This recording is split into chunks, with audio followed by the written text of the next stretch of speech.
Welcome. Welcome to our Housing and Social Justice educational series. Our agenda today will be starting with an introduction of the host of this series, an overview, an opening poem, presentations. We have 4 wonderful presenters today. We'll break out at about 4:40, 4:45 for a small group discussion, and then come back for a quick closing discussion and reading. I'm going to let my friend and colleague, Bob Clark, who is a member of St. George's and the newly elected president of the trustees of the fund, talk about St. George's and introduce you to St. George's for those of you who are new. Welcome from St. George's. We are a mid-sized church in the Diocese of Virginia, located at the Virginia Square Metro stop. Our purpose is to grow in God's love, promoting justice, healing, and reconciliation. We were founded in 1908. We actually have 2 congregations and 2 worship spaces in our building. Iglesia San Jose worships in our chapel, and we have in our main sanctuary 2 services, an 8 a.m. and a 10:30. And we're particularly pleased right now to be showing off our new organ that we just got about 2 years ago, which we put to good use each Sunday. We are an inclusive and vibrant community. We've got ages represented from Andrew, who is on your screen, who's one of the newest members of the congregation, through seniors. And we have all types of people as members of our congregation. And I mentioned where we're located. So we're happy to be one of the co-sponsors for this series. Great. Thank you, Bob. And I am also a member of St. George's and the president of Virginia Diocesan Homes, a nonprofit related to the Diocese of Virginia that was founded 1959. And we help to create housing through Episcopal facilities and partnerships.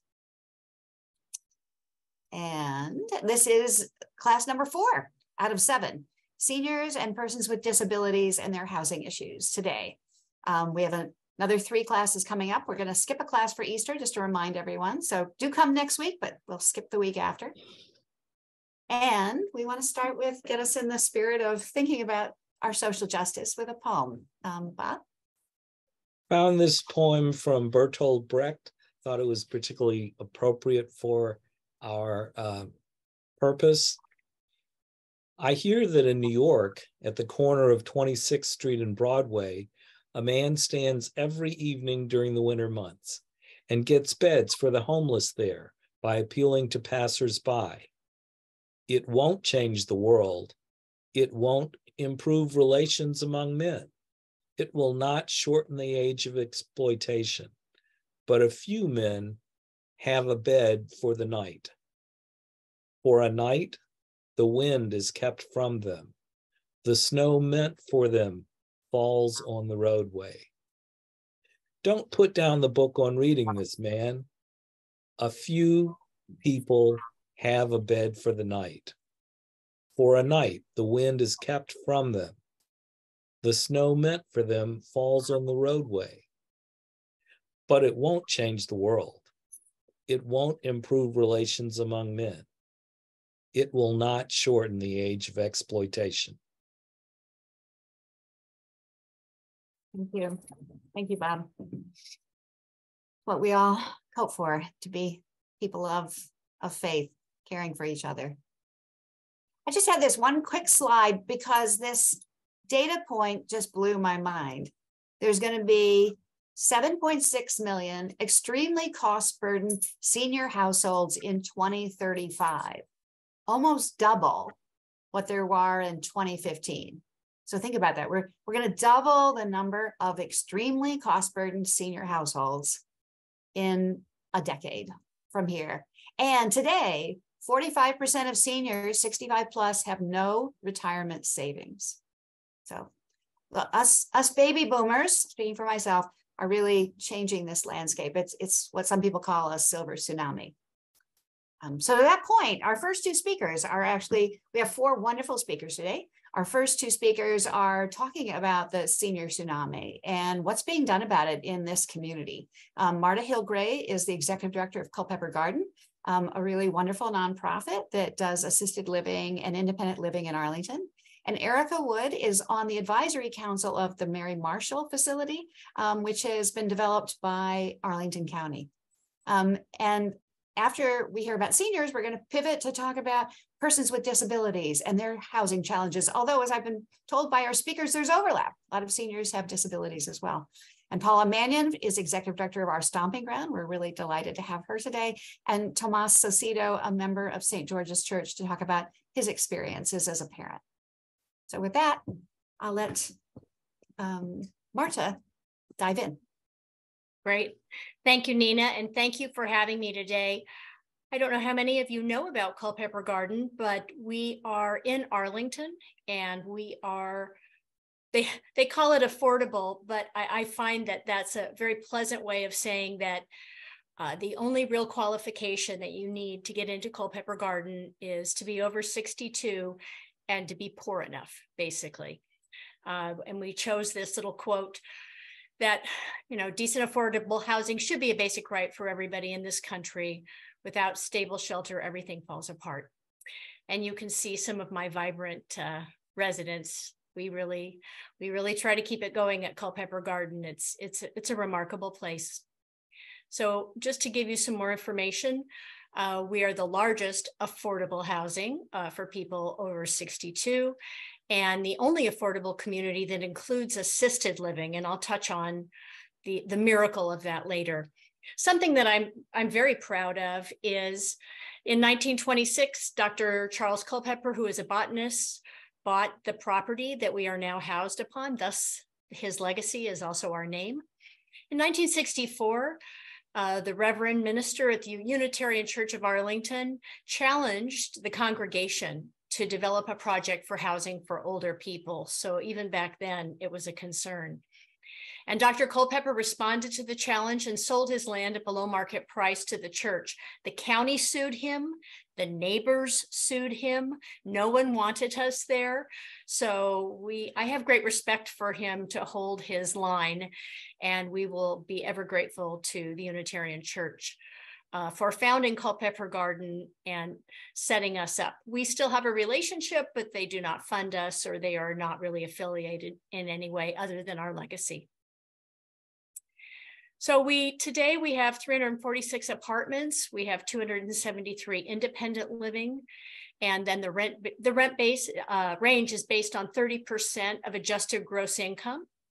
So just to give you an idea, the wait list for independent living is currently around 3 years. And we have multiple people who are homeless on that list for independent living. We have over 61 people on a list of over 205 that are currently homeless and are trying to hang on until we can get them in. We have 73 residents in assisted living, and the rent rate range is the same. It's HUD subsidized rental. And then plus we have the cost of care. So that is where it gets complicated, because there is no money in the government to pay. There's no subsidy there for the care. So if you don't have personal assets, we do subsidize currently about 36 people, and the Arlington County helps us with a grant, but we also have to fundraise. And with costs going up, it's becoming increasingly challenging. Most organizations that can subsidize assisted living for low-income seniors are either tied to faith-based organizations, so the Catholic Church, Lutherans, Methodists, Episcopalians, etc., usually have deep pockets, and they fund this through assets. And we don't have that, but I'm going to work on that. So it's one thing I'm working on. When it comes to disabilities, independent living, about 70% of our residents have some disability, and in assisted living, it's 100%. So we know that community well. And this will give you a quick snapshot of our residents, the ages. So in independent living, average age is 77. The oldest is 103. And think about that, independent living, 103. And then in assisted living, the average is 84, with the oldest 100 years old. And you can see we're very diverse in our independent living. Assisted living is a little harder because we have they're limited to how many people we can subsidize. So we have to take people who have the assets to pay for their care. A lot of times that's families who write the checks, but the care, is expensive, even by any standards, really.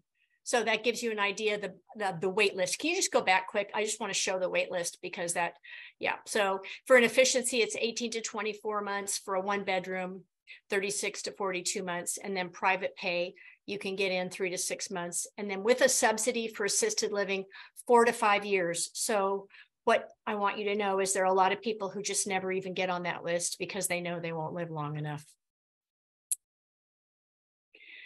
So resident for independent living, it gives you an idea of monthly income.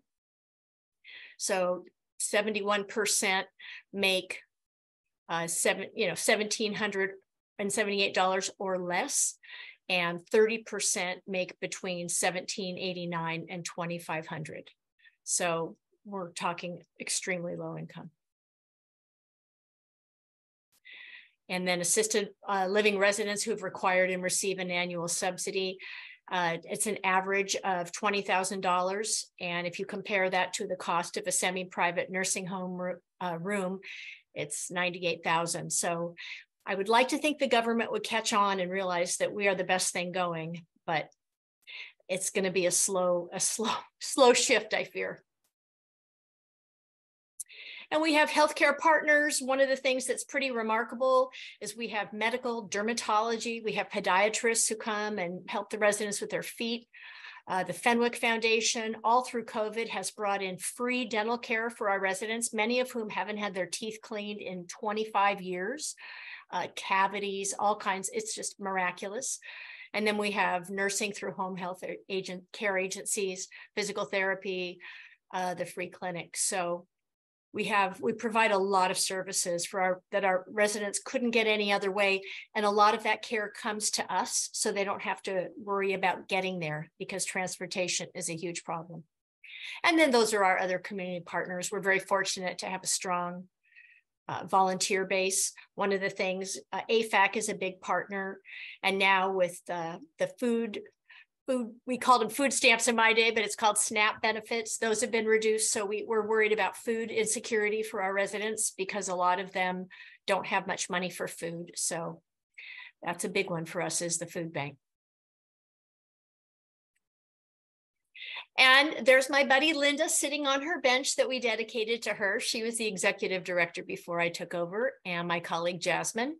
And those are our daffodils. Again, we're on almost 5 acres, so you're welcome to come and see us. The daffodils are currently spectacular in bloom in the garden, and we really try to provide a lot of ways for our residents to get around. One of the interesting things on disabilities is we're looking for grants to build a path that those in wheelchairs and those who have walkers, which is a very large part of our population, can stay inside the grounds of Culpeper Garden, because many of them can't see, or they're not stable and they're afraid to use the sidewalk. So we're trying to make it sort of an insular area for our residents so that they can stay safe on the grounds and we can keep an eye on them.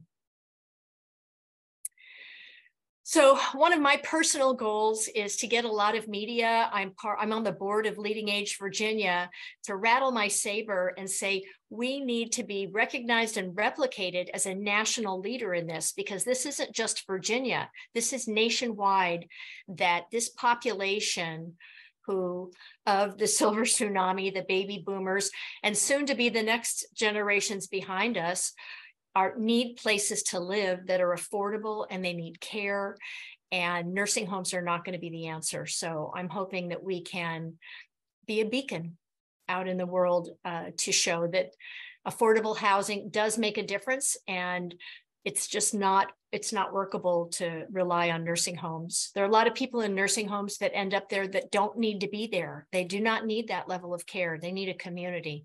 And that's what we have at Culpeper Gardens. So it's an honor to serve this population. And I thank you.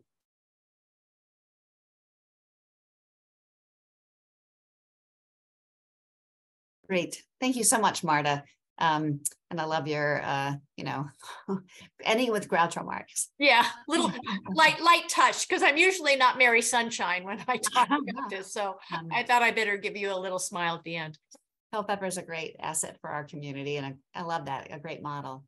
But another great model in our community, oh, there we go, and a little information on you, is Mary Marshall, which was really the product of advocacy in the community. Erica, do you want to talk about Mary Marshall?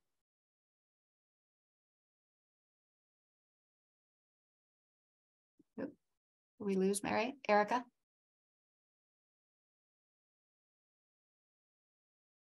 She's muted. Oh. Am I unmuted? Yep, now you're unmuted. Thank you. Somebody always has to do that every time. Wired.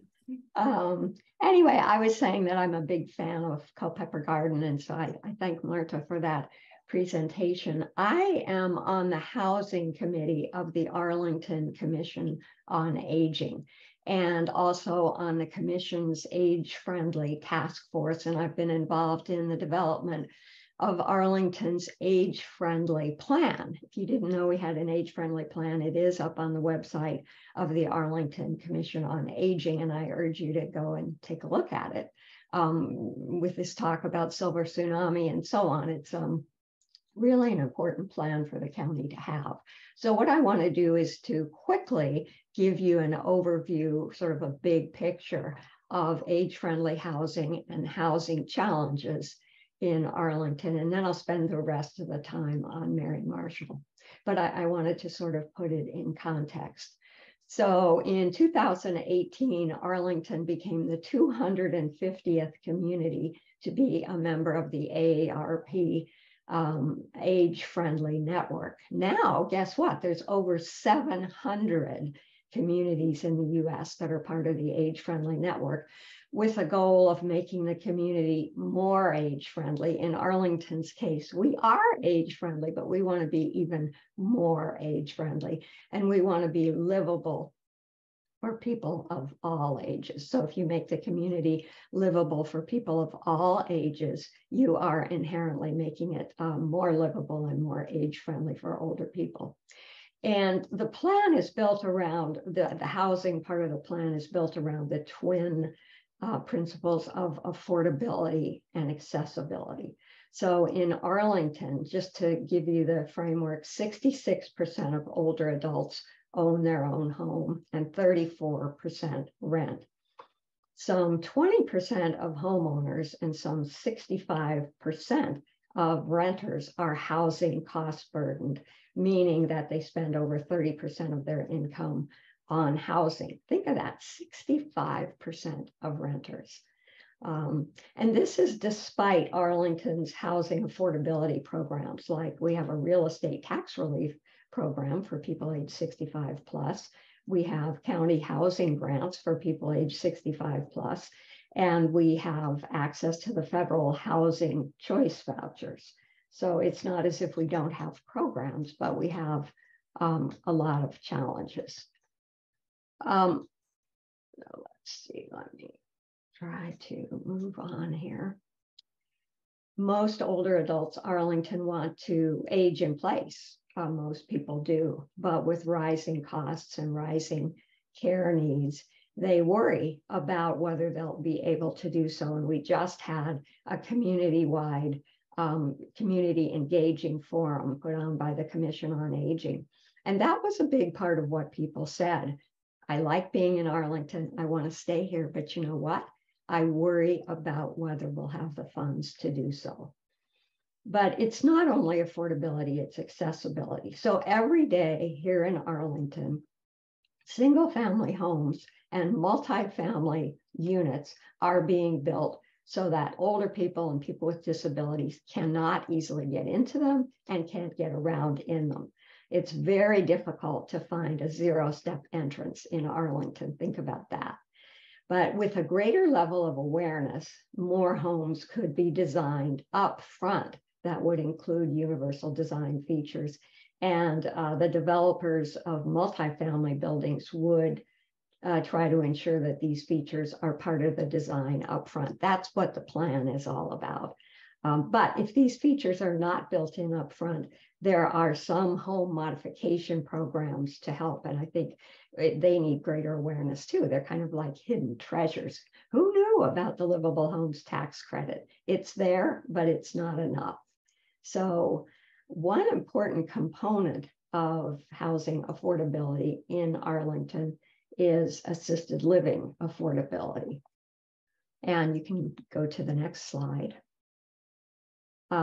Assisted living, unlike nursing homes, nursing homes receive a lot of their funding from Medicaid, but not so with assisted living. Assisted living is basically private pay. We do have something called the auxiliary grant in Virginia, but it's very, very far from being sufficient.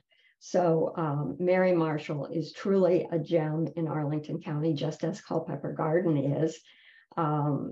And it's one, really those two are the two unique affordable buildings for older adults in Arlington. Now, Mary Marshall has 52 beds. It was opened in 2011.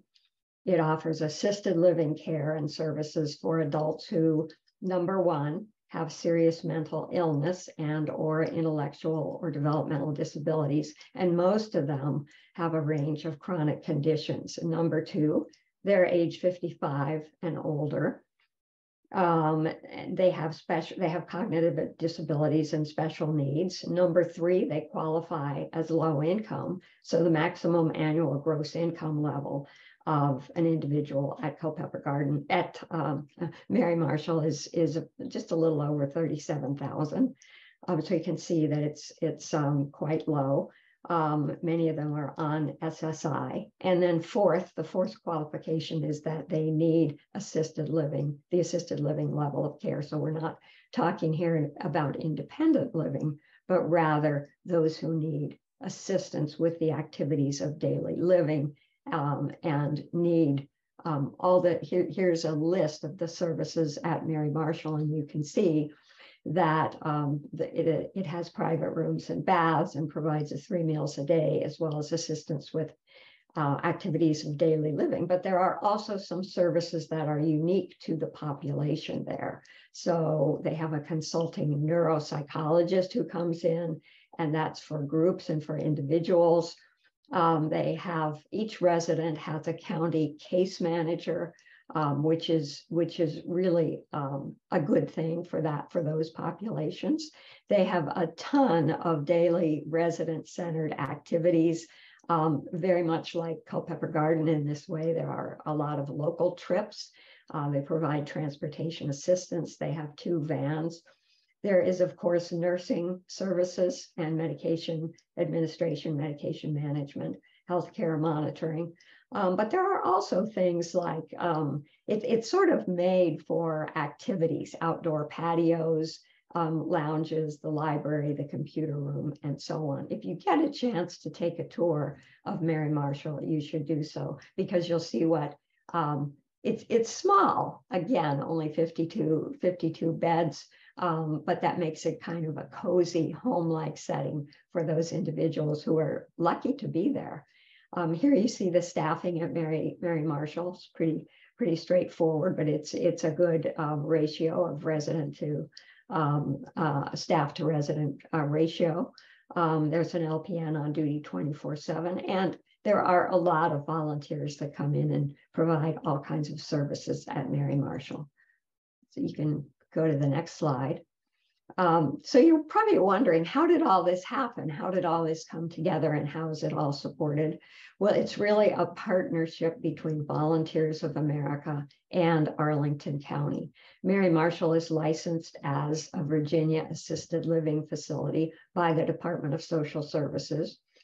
And the funding, the lion's share of the funding comes from the county. It's a $3 million annual budget. But residents also receive federal HUD housing grants. Some of them are on state auxiliary grants for assisted living, and some of them contribute their personal funds, mostly through SSI. There's no Medicare or Medicaid funding in Mary Marshall, but you can see it's kind of a patchwork that has been put together, developed over time with a great deal of effort on the part of many, the Unitarian Church, the county, the state, advocates. And this was a dream that was a long time in coming, because this was a gap. These populations were simply not well served. And here we finally have Mary Marshall. And let's see, you can go to the next slide, which just shows the front of Mary Marshall and the community activity room inside.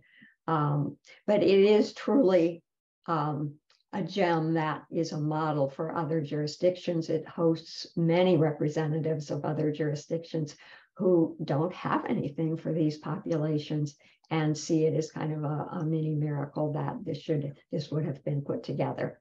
So thank you so much. All right. Thank you, Erica. Thanks for sharing this. And hopefully folks from other jurisdictions get inspired to advocate for that in their community.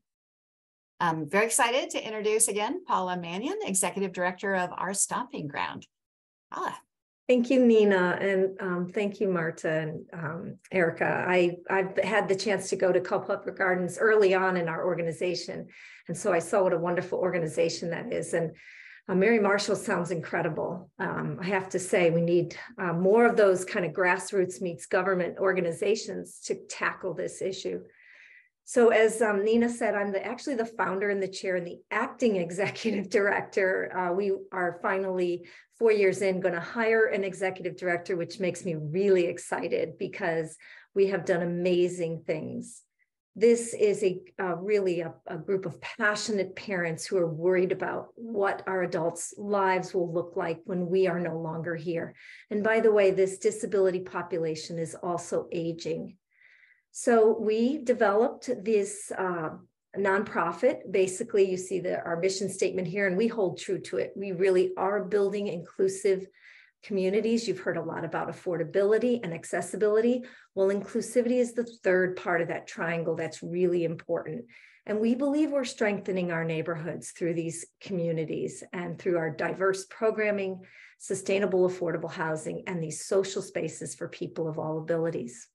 Thank you, Nina. Next slide. A little bit about the why. I'm going to jump off a little bit here and tell you that 7.37 million adults living with a developmental disability in this country is really low. And that's because those are the numbers that come through the Center for Medicaid Services. We know there are many more adults with disabilities who are not counted, and we have that problem to tackle among others. But overall, there are 61 million people living with a disability in the United States. That's 1 in 4 individuals. And I do have some additional information I pulled today that comes from the Inclusive Houser Network. So this population is rising. So 2 in 5 adults greater than 65, and you're talking about aging, have a disability. And by 2030, 1 in 5 adults will be over age 65. So we're talking about great need here for housing for disparate populations. So when we're looking at our organization, we started out really thinking about our kids with developmental disabilities. The primary disability we see the most is autism. Of those 7.37 million, 5.5 have autism, right? The fastest growing developmental disability. When our son was diagnosed, he's now 33. When he was diagnosed, it was 1 in 1,000. It is now 1 in 53 children will be born today with autism. So we have that number that we're talking about here with developmental disabilities. But what's happened with our organization is we have many people coming to us who are maybe hearing impaired or visually impaired, or do not have a cognitive disability, but have cerebral palsy and a mobility issue. So we're growing to be an organization that really cares for persons with disabilities, and those persons are also aging up. And then we have things to deal with, like all of these kids exiting the school system and falling off the cliff, right? 70 to 100,000 alone with autism are exiting the school system every year. And this is putting a lot of pressure on your baby boomer, right? What happens to those kids who leave high school and then exit out of the school system as they fall into the Department of Aging and Rehabilitative Services? Even though they're not over age 65, that is where our government houses them for services. But it's a real struggle to get services within that agency. Most are living at home. 75% of adults with disabilities live at home with a caregiver that's aging. Approximately 20% are over the age of 60, and that's a low number. A new study out of Denver says that it's about 36% of our parents are over the age of 60 and worried what's going to happen to their adults.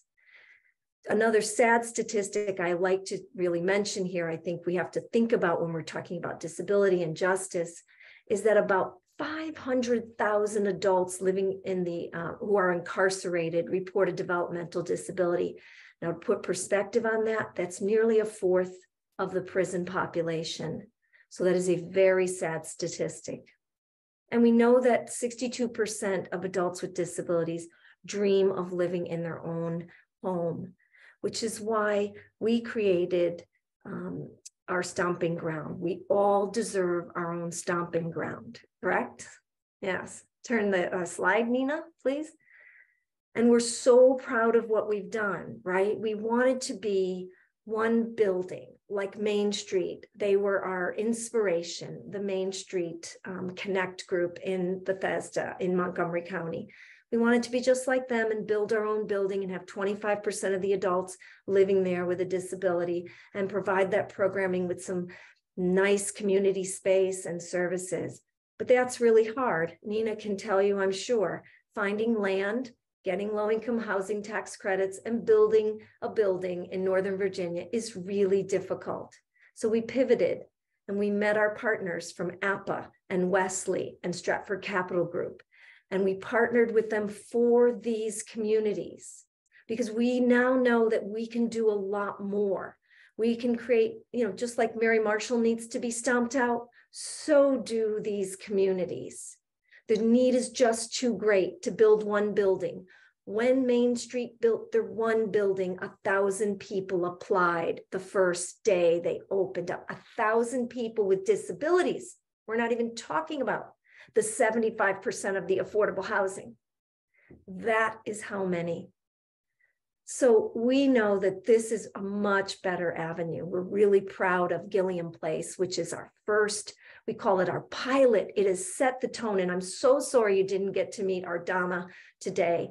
Donna is an amazing community organizer, outreach coordinator. She has created the pilot at Gilliam Place for what all of our communities can look like in the future. And then, as you see here, we have a little bit in Fairfax County, City of Alexandria, and then our newest one leasing up this week is Ovation at Airbrook, out to the western part of the county.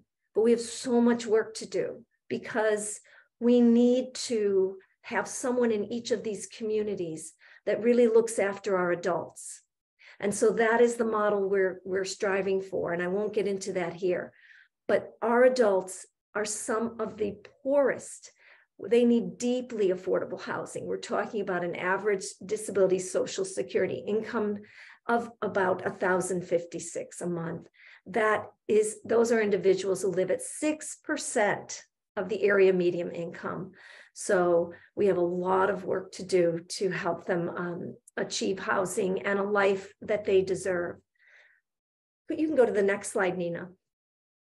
We will never be the housing solution for everyone. Donna always says that, but we can be community for everyone.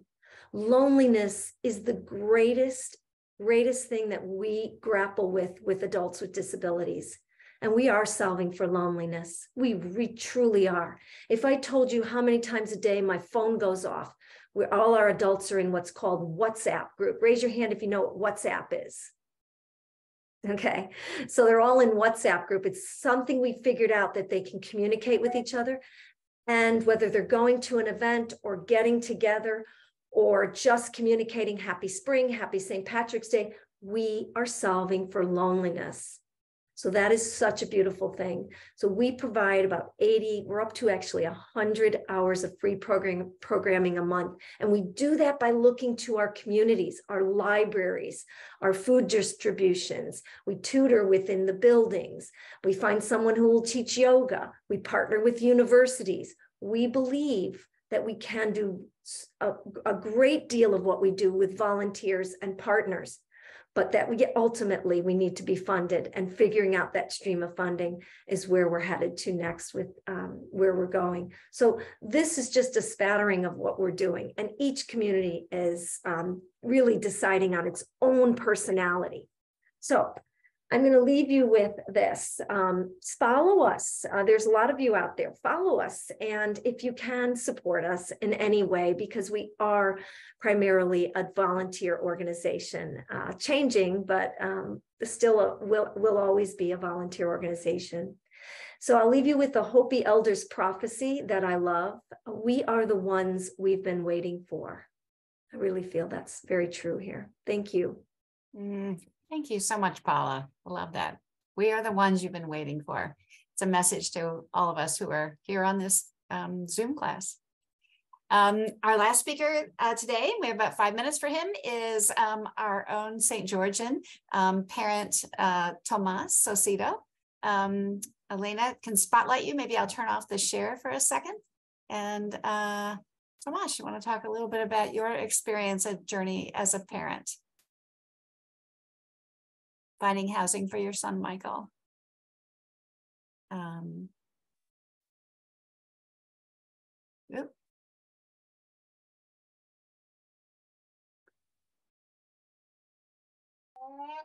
Tomas, can you unmute?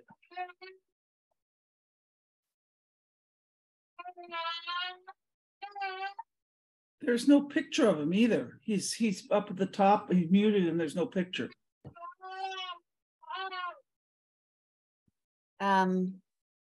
Wow. There we go. All right, there go. it is. Yes. Tomas, can you unmute? There we go. That looks better.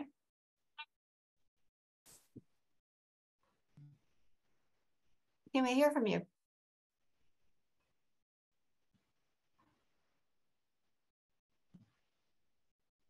We can see you now, Tomas. Oh, okay. Yeah, I just wasn't sure that I was because I lost the connection. So I was trying to regain it. Thank you. Apologize for no slide. I'm trying to get. I can't share my piece, so I'm just going to go through it real quick. You won't be well. Maybe I can minimize. Hang on a second, or go to the side. You should be able to share your screen now, Tomas. Oh, okay. Share. I don't know if anybody's seeing something called St. G's Housing version 2. Well, you know, I'm happy to put that in the PowerPoint. Yeah, let's just add it later. I'm just and people can read that on our website. Yeah, because we'd agree to keep this brief. Yeah. And I'm so glad our Stomping Grounds is on, because that was my second organization in the list of key organizations that I wanted to make sure everybody was aware of. So Paula has covered that. A great group and the giant steps. And Michael has been a participant. We were actually in the same building that APA is in, the Springs. And, you know, we were just on the second floor. We were part of a 6-person pilot under community residences. They moved 3 pairs of people that were in a group home on Jackson Street. about 4 blocks from St. George's and Virginia Square, and moved into apartments. I mean, to try out apartment living. And there were pluses and minuses because, it was an experiment. But we were there from the day Springs opened. So Gilliam was the next step, but close enough to get over there. It wasn't walking distance, but close enough to get over there for the drumming circles and a lot of the social events that are so important to creating communities in each of these buildings. Springs, in my observation under COVID, they kind of organized themselves into support groups and all kinds of stuff as a tremendous living laboratory, if you will, of just how people with different languages, different backgrounds, refugees, migrants, everybody could kind of come together and help each other out because we were all in the same boat in a way with everything closing down. So anyway, Michael's journey has been one from a group home on Jackson Street with 8. It was co-ed. Everybody had their own, little bedroom and a bath and, joint bathrooms. But we were also, a target for federal supervision as being completely overloaded. The optimum is something like 4 or 5, and yet there's no way you can run a house, with that few furnishing income, if you will. So the apartment experience was part of, well, let's see what we can do with apartments. And I can tell you, as the discussion today kind of informs all our thinking, it's tough when things aren't purpose-built. What was missing for the benefits that Springs provided was a place for staff.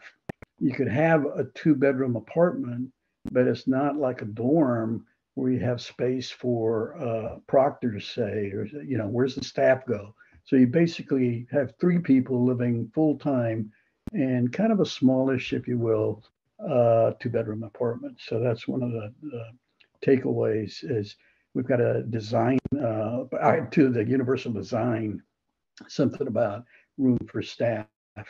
And I think my takeaway is we've got to do as much advocacy for having staff live nearby.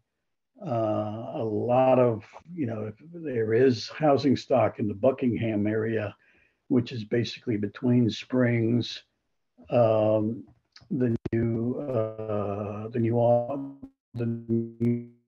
buildings. There's a lot of new buildings opening up in Arlington. I think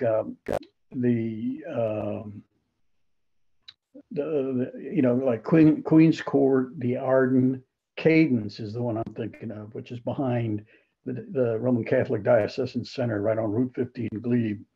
That's Cadence in the Buckingham area. And of course, further down, Gilliam is on one of our major thoroughfares.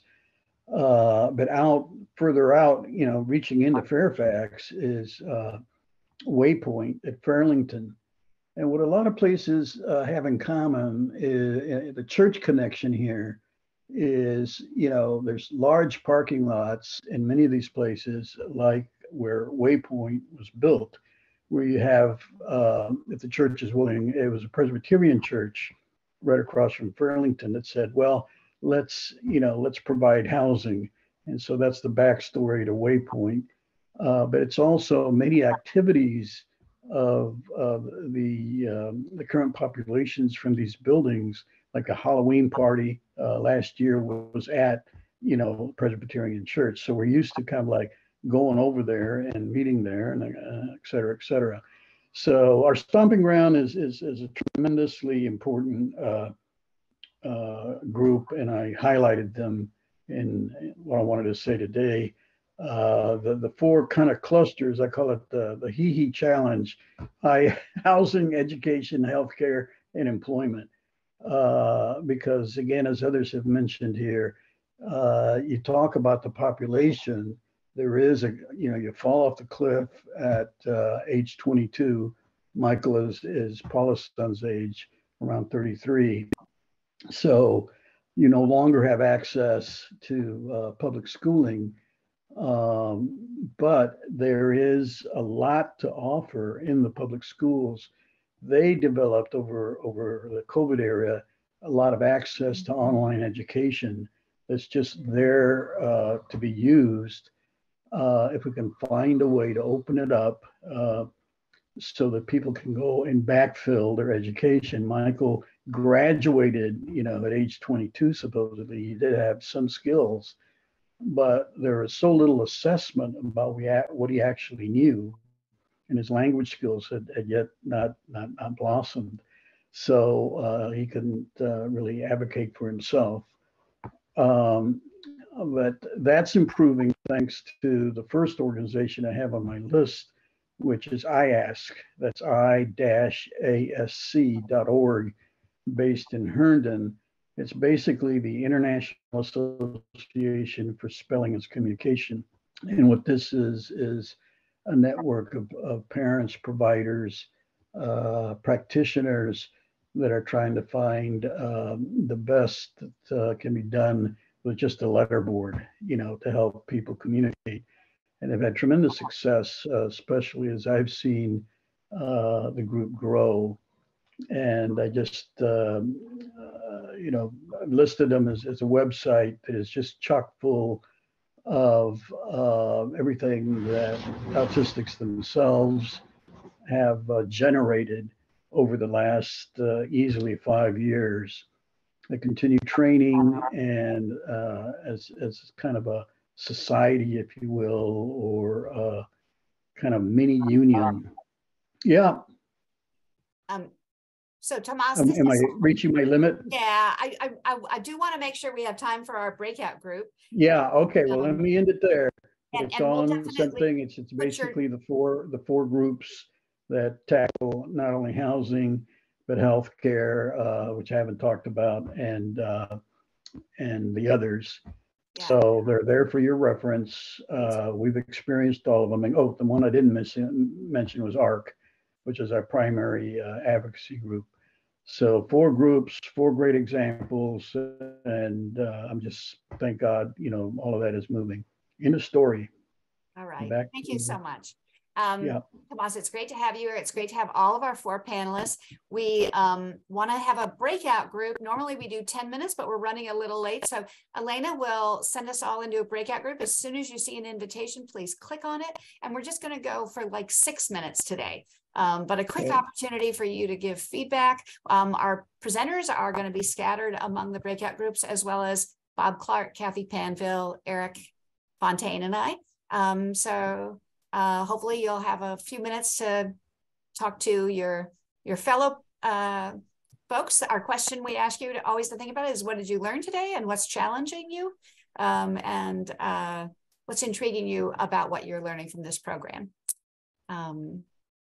Elena, do you need anything else from us?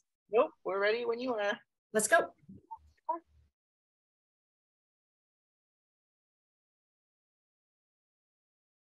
We couldn't recruit staff.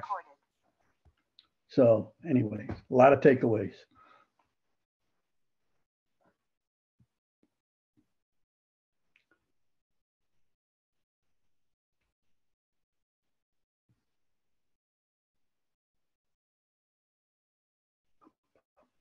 We're at the end of our program, and we always want to end with a little reminder that, as I said, let's see if I can get this upright. Sorry, being weird. There we go. Next week, we are talking about what government can do. So we'll have some presenters, elected officials, as well as housing staff talk a little bit about what government is doing to address these issues. You've heard a lot about what the problems are, and we're kind of moving the next 3 classes on what the solutions are. And we want to close with scripture, which is part of what brings us together and gives us hope, and a prayer for the future.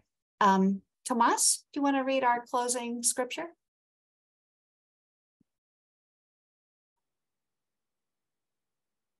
And I'll need you to unmute.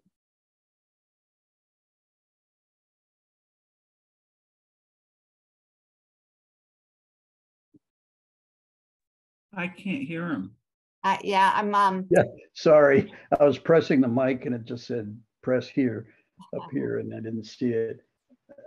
Be to me a rock of refuge to which I may continually come. You have given the command to save me. You are my rock and my fortress. Do not cast me off in the time of old age. Forsake me not when my strength is spent. God grant us strength. Thank you. Amen. Amen. All right.